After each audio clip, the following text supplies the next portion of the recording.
তাহলে আমরা চলতি লাইন থেকে তড়িৎ প্রবাহ কি, তড়িৎ বিশ্লেষণ এগুলো সম্পর্কে জানলাম। আমরা একটা অন্য ধরনের ব্যবহার দেখি। দেখো সাধারণত দেখা যায় আমাদের বাসায় কখনো কখনো কারেন্ট চলে যায়, ঠিক আছে, অর্থাৎ নিরবিচ্ছিন্ন তড়িৎ প্রবাহ থাকে না। তো এই নিরবিচ্ছিন্ন তড়িৎ প্রবাহ অব্যাহত রাখার জন্য যে দুটো যন্ত্র ব্যবহার করা হয় সেটা হচ্ছে আইপিএস ও ইউপিএস। আইপিএস টা কি? আইপিএস হচ্ছে এক ধরনের ব্যাটারি আর কি। আইপিএস এর সাথে এক ধরনের ব্যাটারি সংযুক্ত থাকে, যে ব্যাটারিটা কারেন্ট যখন থাকে তখন সেখান থেকে বিদ্যুৎ শক্তিটা সঞ্চয় করে রাখে।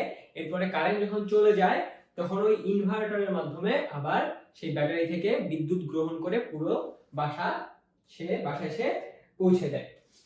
কথা হচ্ছে আইপিএস এর যে সমস্যাটা সেটা হচ্ছে আইপিএস এর ফলে কি হয় দেখো, আইপিএস এ কিভাবে আইপিএস এর চালু হইতে একটু দেরি হয়, কিন্তু ইউপিএস টা 10 মিলি সেকেন্ডের মধ্যে চালু হয়ে যায়। সাধারণত কম্পিউটারে যখন তোমরা কাজ করো, এর মধ্যে যদি ডেস্কটপ কম্পিউটারে এর মধ্যে যদি হুট করে কারেন্ট চলে যায় তাহলে কি হবে, কম্পিউটারের পাওয়ার সাপ্লাইটা বন্ধ হয়ে যাবে এবং তোমরা যে কাজ করতেছিলা সেটা কিন্তু আর সেভ হবে না, মুহূর্তের মধ্যে হারিয়ে যাবে। এই জন্য ইউপিএস ব্যবহার করা হয়। ইউপিএস টা যদিও খুব কম সময়ের জন্য বিদ্যুৎ সাপ্লাই দিতে পারে, কিন্তু এটা খুব দ্রুত চালু হয়, যার ফলে তোমরা কিন্তু কম্পিউটারটাকে সচল রাখার সুযোগটা পাও।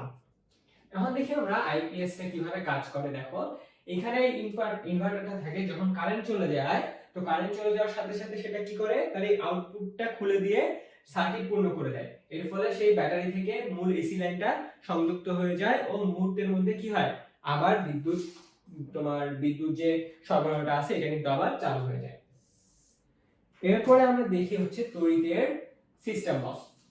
তড়িতের সিস্টেম লস মানে কি? সিস্টেম লস মানে হচ্ছে অনিচ্ছাকৃতভাবে বিভিন্ন যান্ত্রিক ত্রুটির কারণে যে লসটা হয়। এখন তোমরা জানো তড়িৎ উৎপন্ন করার বিভিন্ন প্ল্যান্ট আছে, বিভিন্ন সেখানে উৎপন্ন করা হয়, পাওয়ার প্ল্যান্ট স্টেশন আছে। তো সেই স্টেশন থেকে বিভিন্ন সাব স্টেশনে বিদ্যুৎগুলো পাঠানো হয়। তো এই বিদ্যুৎগুলো পাঠানো হয় হচ্ছে পরিবাহী তারের মাধ্যমে। তো খুব কম সংখ্যক হলেও এই পরিবাহী তারগুলোতে একটু রোধ থাকে এবং এই রোধগুলোর কারণে কিছু পরিমাণ বিদ্যুৎ কিন্তু, অর্থাৎ যে পরিমাণ বিদ্যুৎ পাওয়ার প্ল্যান্টে উৎপন্ন করা হয়েছিল সেই পরিমাণ বিদ্যুৎগুলো সাব স্টেশনে পৌঁছাইতে পারে না, তার কিছু পরিমাণ কম পৌঁছায়। কারণ যে পরিবাহী তারে করে সেগুলো আসে সেইগুলোতে অল্প পরিমাণ রোধ থাকে এবং সেই রোধে কিছু বিদ্যুৎ কিন্তু ক্ষয় হয়ে যায়। এরপরে আবার ট্রান্সফরমারের বিষয় আছে। ট্রান্সফরমার কি করে, যে বিভব পার্থক্য সাধারণত তড়িৎ প্রবাহে সময় কম করে রাখা হয় যেন দ্রুত বিদ্যুৎটা প্রবাহিত হইতে পারে, ট্রান্সফরমার যেটা করে সেটা হচ্ছে সেটা আমাদের যে বিদ্যুৎ শক্তি এক জায়গা থেকে অন্য জায়গায় বিতরণ করা হয়, সেই বিতরণ করার জন্য উচ্চ ভোল্টেজের বিদ্যুৎ সরবরাহ করা হয়। এখন দেখো উচ্চ ভোল্টেজের বিদ্যুৎ সরবরাহ করলে কি হয়, রোধজনিত যে তাপ শক্তি সিস্টেম লস সেটা কিন্তু কমে যায়। সেজন্য বিদ্যুৎ কেন্দ্রে যে বিদ্যুৎ শক্তি উৎপন্ন করা হয় সেটিকে স্টেপ আপ ট্রান্সফরমার দিয়ে উচ্চ ভোল্টেজে রূপান্তর করা হয়, আবার গ্রাহকদের ব্যবহারের জন্য বিদ্যুৎ শক্তিকে স্টেপ ডাউন ট্রান্সফরমার দিয়ে সেটাকে ব্যবহারযোগ্য ভোল্টেজে নামানো হয়। অর্থাৎ দেখো আমাদের যে পরিবাহী যে তারের রোধ আছে, এই রোধের যে তোমার সিস্টেম লসটা আছে, রোধের কারণে যে সিস্টেম লসটা হয় সেটা যাতে একদম ন্যূনতম পর্যায়ে নিয়ে আসা হয় সেই জন্য ব্যবহার করা হয় ট্রান্সফরমার। তো ট্রান্সফরমার দুই ধরনের, সেটা হচ্ছে স্টেপ আপ ও step down. Step up transformer হচ্ছে তোমার কম রোধে ব্যবহারযোগ্য শক্তিকে উচ্চ রোধের কম বিভব পার্থক্যের তড়িৎ শক্তিকে উচ্চ বিভব পার্থক্যে পরিণত করে, আর স্টেপ ডাউন উচ্চ বিভব শক্তি তড়িৎ প্রবাহকে নিম্ন ভোল্টেজের বিভব পার্থক্যে পরিণত করে।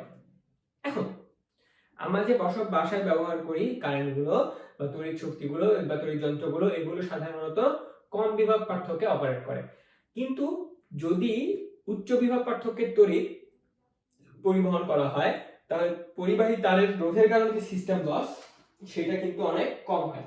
এই কারণে এই ট্রান্সফরমারগুলো ব্যবহার করা হয়। আচ্ছা, তো এই তড়িৎ প্রবাহ সম্পর্কিত আরেকটা জিনিস হচ্ছে লোডশেডিং। লোডশেডিং টা কি আমরা আগেই জানলাম, সেটা হচ্ছে এক বিদ্যুৎ একটা শক্তি, তাই না? এটা কয়লা বা গ্যাস ব্যবহার করে উৎপন্ন করা হয়, কিন্তু এখনো আমাদের দেশ বিদ্যুতের স্বয়ংসম্পূর্ণ হয় নাই, যার ফলে কি হয়, দেখা যায় কোন এলাকায় চাহিদার থেকে উৎপাদন কম হয়।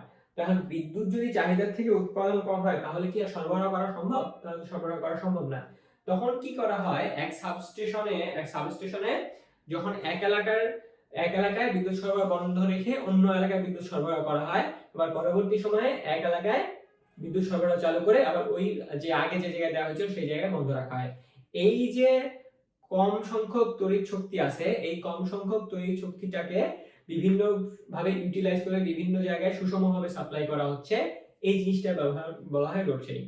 হ্যাঁ, এখন বর্তমানে লোডশেডিং প্রায় শূন্যের কোঠায় নেমে আসছে, কারণ আমরা তড়িৎ শক্তিকে মোটামুটি বেশ ভালো পরিমাণ তড়িৎ শক্তি উৎপাদন করতেছি এবং ভবিষ্যতে আশা করা যায় একদম লোডশেডিং শূন্যের কোঠায় চলে আসবে।